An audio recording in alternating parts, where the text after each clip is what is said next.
right, another beautiful day in Austin. There's that building again. I'm having to walk over to a coffee shop that I like to work from. So it's nice to be able to kind of pack all my stuff up in my backpack and make my way over. I think one of my biggest takeaways for today, at least, as you can see from the previous footage, is kind of going the Mark Low or Lou way. I've actually seen his videos before. I just didn't, I wasn't in a spot to where I could like take action on it. As far as skills go, man, I'm super sweaty. Whew. Walking in the sun ain't no joke, man. I'm trying to dry off. I'm about to meet up with one of the guys connected to Deep Invent. Shout out to, I don't want to say his name, Mr. Kim, because I don't want to mispronounce his first name. I'll find out when I meet him. But at least I don't want to be recorded on record saying it incorrectly. Anyways, the point is the community here for AI has been amazing. I ran blue highlighted text for the past 7 years, 8 years, and I made a lot of money. I really feel like I was just fortunate in that, but really it was a struggle from day one on getting people on board, like getting customers.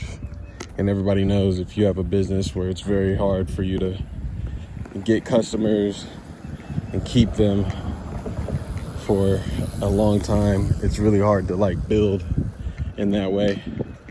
So I never was able to kind of crack the marketing nut there. And you know, moving forward, obviously that'll be a thing that I do first with my next business, or if I end up revamping BHT with SaaS products. Which is the whole reason why I started coding and looking into Google APIs and LLMs and AI tooling and blah, blah, blah, blah, blah. Anyways, it was because I knew that SaaS was like the next thing. And I just kind of found a shortcut for that.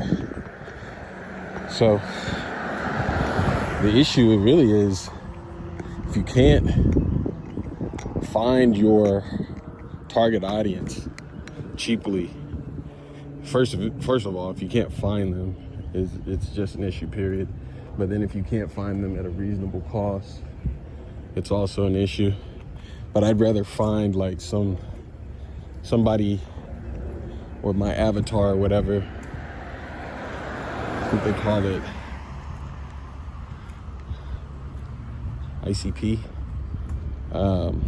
Don't ask me to tell you what that acronym stands for. My wife knows, Annabelle knows. I'm just, I haven't really identified as being a good marketer this whole time. I've been pretty good with data and collection and system building and things like that, more engineering focused. But it's been hard to fit into the, box of marketing. And so that's going to be something that I have to learn as an indie hacker from building these micro SaaS tools that I've been inspired to kind of explore, making a suite of tools, especially inspired by how Google has done it. Because GTM, Google Tag Manager, Google Analytics, those two together, along with Google Ads, obviously, have been a real eye-opener for me and how they integrate and what they do and what they can accomplish for someone's marketing stack. But then finding people who want someone to control that stack for them has been pretty difficult. Anyways, I'm kind of rambling here. I'm walking up now and I'm gonna crack open the laptop and continue where I left off. But basically, this is where I'm at on the journey. Probably pick up a gig here and there, but also indie hack and build these tools.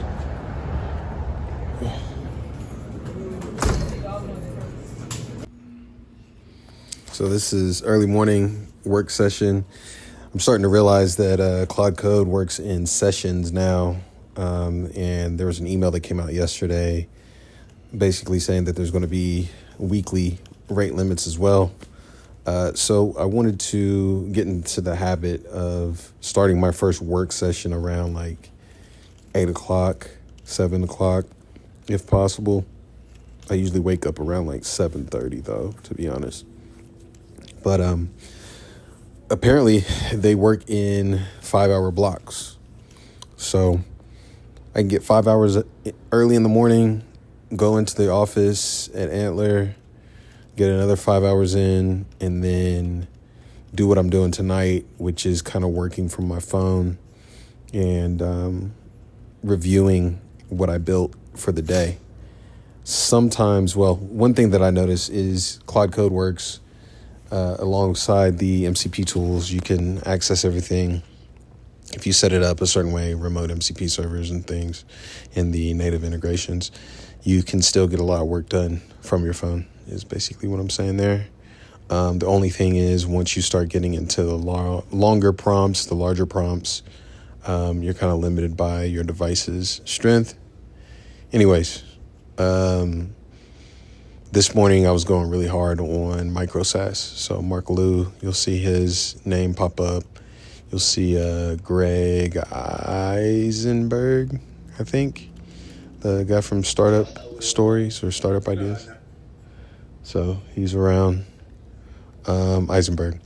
So yeah, this guy, actually, Greg Eisenberg is the reason that I even got started with Bolt.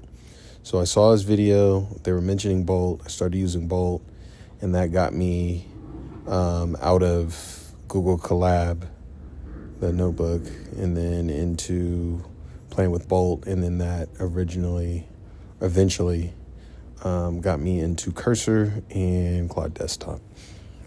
And then once I hit Claude Desktop, I started to really understand it.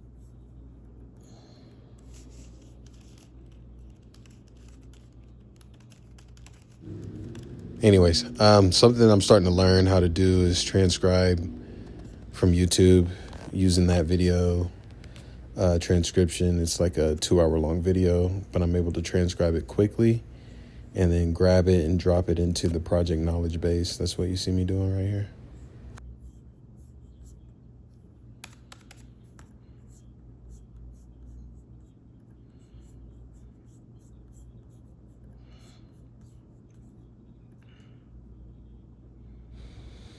Anyways, I know everybody's like gung-ho about Claude Code, but man, Claude Desktop is still one of my favorite tools. I love it. I used it all day today for planning. I didn't even have to touch Claude Code during the planning process, and I'm going to be flirting with and experimenting with this idea of getting everything set up and documented, all docs created, the entire architecture of the code base created and vetted before Claude Code ever even touches it. So that does a couple of things. It keeps me from using up all of my calls and like getting rate limited, because I do plan on using all the subagents, customizing subagents, running parallel tasks, the whole 9 yards once Claude Code starts. So what that means is my capacity will be limited. How much I get to use it per day is going to be limited, even beyond like the 5-hour window. If I make a certain number of calls, I can run through them pretty quick. The other day, I was at the office and I ran through all of my Claude Code utilization with 4 different instances running, and I hit the limit in 1 hour. So then I was kicked off, basically. And that's going to be the problem for a lot of people. So, I'm looking to create a solution that takes a lot of the planning away and then allows you to track the limits as you're using the tool. So that's kind of next for me. How can I track this so that it doesn't come to an abrupt stop. Because every time it comes to an abrupt stop, that's like the most inconvenient thing that can happen. So anyways, just yapping away about it. It's interesting to me. Obviously, there's organized agents. I might add my repo. I'll add it to one of these videos once I get it to a space to where I actually want to share it. I'm building a lot right now, but not everything's complete. And organized agents is one of those things that the idea is where it needs to be. The execution, well, that's a whole separate thing. But once I get it, I will be posting it, and I'm excited for that because essentially you'll be able to flip LLMs whenever you need to. So one of the issues with one of these GUI tools that I found for Cloud Code is it uses the API, and the API is expensive as hell. Also, I don't get to utilize the max plan, so I pay $100 a month, so I don't have to get taxed on the max plan or the API usage. And that kind of mitigates the whole purpose. Anyways, I'm sure there's a happy medium between all this stuff where I'm able to get the tool usage I need, have the LLM optionality I want, and ultimately figure out something that works well. So, yep.